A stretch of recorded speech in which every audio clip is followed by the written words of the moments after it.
Hey y'all, welcome back. It's Wednesday, so you know we're winging it. Today we're talking about one of our favorite things about RVing, all the good folks that we meet out on the road. So stick around.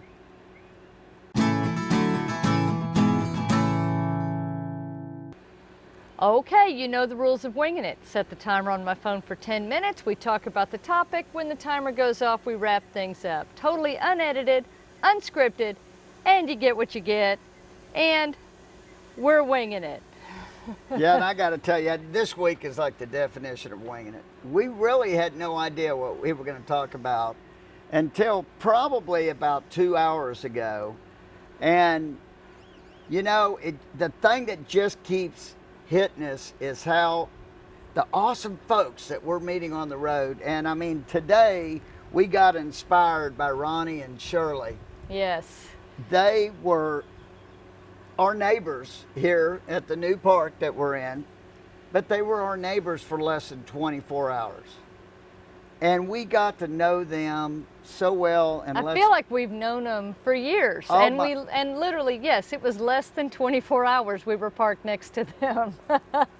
We spent quite a bit of time with them last night, this morning. I mean, I worried about them getting out on time. And luckily, we're at a park where you don't have to check out till 2 o'clock. Because, I mean, we spent all morning with them. Till almost 1 o'clock. We had to stop talking so they could get, you know, unhooked and Hooked everything up else. And ready to go. Yeah. But it was incredible, guys. I mean, such awesome folks. I just can't even, I mean, it inspired us to say, this is what we got to talk about again. I know you've probably heard it. It may sound like a broken record, but one of the best things about the RV lifestyle are the folks you're going to meet out there. I mean, and just, you know, we've just been, this is our third week back on the road after the lockdown. It's our third park, and we've already just in that short time had the opportunity to meet and visit with so many great folks. Also here, we've already met, we just got here yesterday, and we met Michael and Melissa. And they are fantastic folks as well. We got to visit with them. What's going on? At the last park, we got to visit with Paul, and that was a ton of fun. Wish we'd gotten to spend more time with him. Oh yeah, that's for sure. We also met some other folks who were there with their family, their kids and grandkids, and they go to the park all the time. And so they were a great source of information about what was going on. Well, and that was crazy because tie with them is, you know, we stayed at Greg and Carolyn's place for a long time. Well, their daughter was in Greg and Carolyn's daughter's wedding and vice versa. They were in each other's wedding. It's such a small world. Such a small world, yeah. And, you know, then there's even the gatekeeper at Rocky Creek Park, Nancy and her husband. They were fantastic, and we got an opportunity to sit and talk with them just a little bit while we were there, and it was just a great opportunity. Yeah. We've also gotten to see Greg and Carolyn again. They just bought a new camper. Yeah, we went to the Cotton Gin Festival. I think you're going to see more about that. Yep, in Burton. It was a great time. Burton is a town of about 300 people, so social distancing was not a problem. Oh, yeah. But it was a fantastic festival. We got to see other friends while we were there as well, Brent and Amber and Dale and Denise, and just a great time. And then, you know, going back even to our first week on the road, we got to hang out with Candace and Greg, who we've corresponded with a lot online, and our friend Tom came and went kayaking with us. Yeah, and Tom and his wife Brenda, she couldn't make it because she wasn't feeling good that day. Tom came out to We kayak. missed you, Brenda. Hey, Brenda. Tom came out to kayak with us. They were two of the first RVers we met way back when we first started RVing.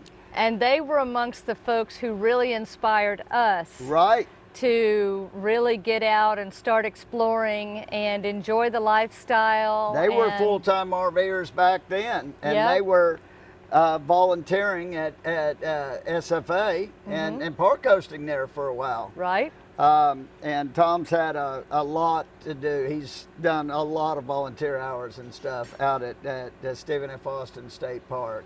Yep. But it's just, I mean, today, we're sitting here, and I mean, we had just met Ronnie and Shirley, and I mean, we're having a great conversation. Next thing you know, he's like, wait. He comes over and he says, you got to cook this tonight. Well, what's that? Lobster. He brings us over lobster. I mean, who shares their lobster? I mean, I can't wait to cook that lobster. And then we're like, oh, good, we got some steaks to go with that. He's like, oh, and he said, wait. He goes, and he comes back with a T-bone steak. And we're like, no. This goes with it. I don't want to carry it home. I don't want to carry it home. Y'all cook it. Drink a beer for me. Believe me, we will. It was, I mean, they were just incredible folks. We can't wait to hopefully see them again on the road. And that is one of the things we really want to share with y'all. If you're new to RVing, or if you, to this point, haven't had a lot of time to really get out and explore the campgrounds and things, and you spend a lot of time just in your site when you're out on a trip, take the time to get out and walk around and say hi to folks. And I'm telling you what, the folks that we meet when we're out at a campground or an RV park are solid gold. I'll have to take that later. We're winging it. I mean, even to the point, we now have an almost weekly Zoom chat with several groups of friends that we met in Galveston when we wintered there this past winter and at they're Jamaica all Beach. scattered all over the United States. And we keep in contact through a weekly Zoom session, and we get to see where everybody is, and you know, everybody shows us, you know, a little bit about where they are and what they're doing and how things are in their area and what their plans are. And you know, we didn't know those folks a year ago. That's right. And now they are friends that I know we're gonna have the rest of our lives. I mean, it's just amazing. It reminds me, and I've said this before, I know, I'm sorry, it may sound like a broken record, but it reminds me of back when I was in college. When I first went to college and I was living in the dorm, and you just gained bonds with those people that you were around all the time, and you just felt like you'd known them forever. Well, that's what happens so quickly when you're out RVing, and you know, a lot of people think RVing is about getting out in nature, and it absolutely is, but it's also connecting with like-minded folks. And I'm telling you, today was priceless. This morning was priceless.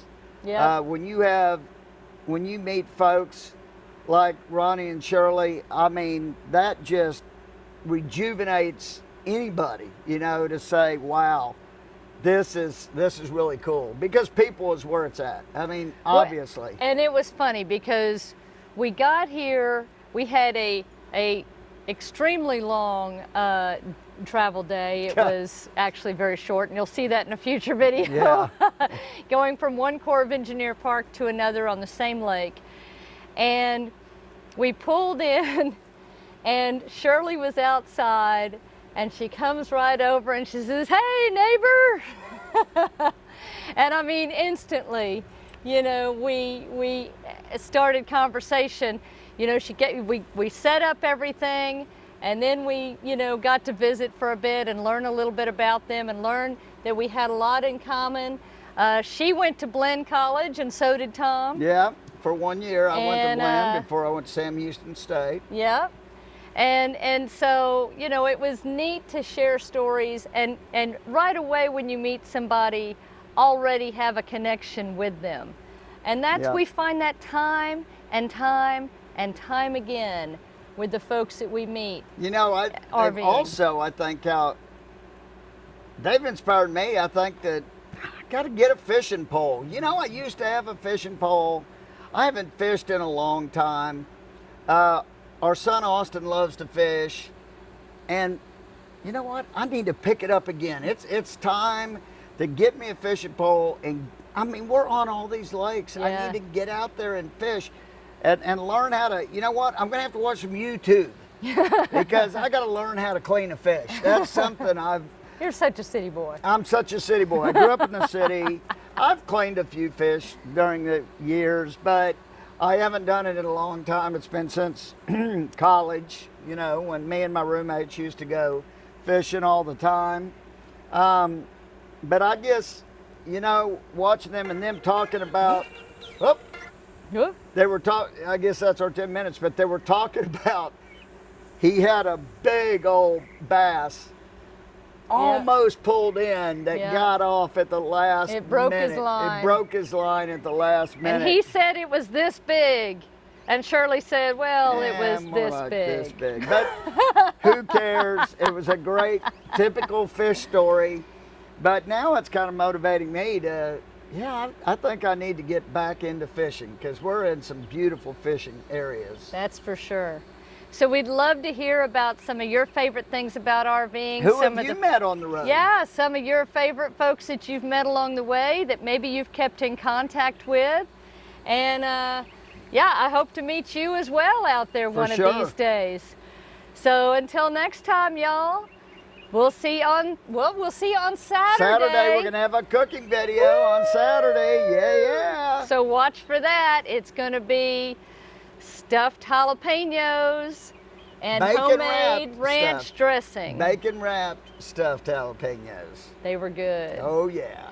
Until next time, y'all, safe travels. And happy camping. Bye. Bye.